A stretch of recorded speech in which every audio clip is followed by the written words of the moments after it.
नमस्कार, RDM kitchen मध्ये तुमच्या सगळ्यांचं स्वागत आहे। तर आज मी तुम्हाला गाजरचा हलवा कसा बनवायचा ह्याची रेसिपी देणार आहे। तर त्याचे इन्ग्रेडियंट्स पुढील प्रमाणे। गाजरचा हलवा बनवण्यासाठी आपण 1 किलो गाजर घेतले होते। ते सुरुवातीला स्वच्छ धुवून घेतले, त्यानंतर त्यांची साल काढून घेतली आणि किसणीने असं किसून घेतलंय त्याला। 150 ग्रॅम खवा घेतलेला आहे, 2 वाटी साखर घेतलेली आहे, थोडेसे मनुके आणि बदाम काजू घेतलेले थोडेसे आणि 3 चम्मच घी घेतलेला आहे। हलवा बनवण्यासाठी आपण कढई घेतलेली आहे आणि आपण हा गाजरचा हलवा बनवण्यासाठी जो किस करून घेतलेला आहे तो आता शिजवायला ठेवून द्यायचा आहे। आता आपण त्याला छान शिजून घ्यायचंय पाणी सुकेपर्यंत।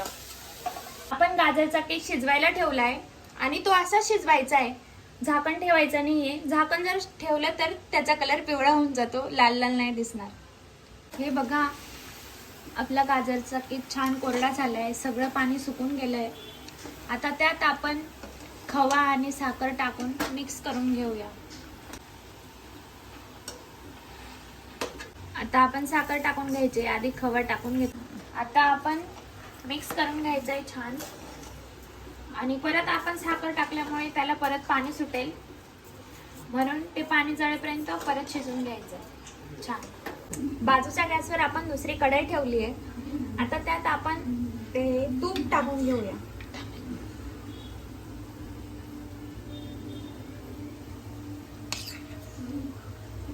आपण ते बदाम काजू घेतले होते ते थोडेसे वाटून घेतले, आता ते तुपात टाकून घ्यायचे।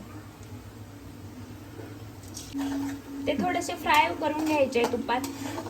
साखर टाकल्यावर जे पाणी सुटलेलं होतं ते छान सुकून गेलेलं आहे। आपला हलवा कोरडा झालाय, आता आपण त्या तुपामध्ये टाकून घ्यायचा।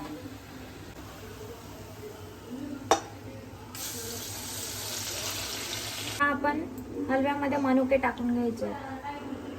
आपण तुपामध्ये फ्राय करून घेतलेले बदाम काजू आता त्याच्यात टाकून घ्यायचे। आता हे सगळं छान मिक्स करून त्याच्यात थोडीशी इलायची पावडर टाकून घ्यायची, अर्धा चम्मच इलायची पावडर टाकून घ्यायची।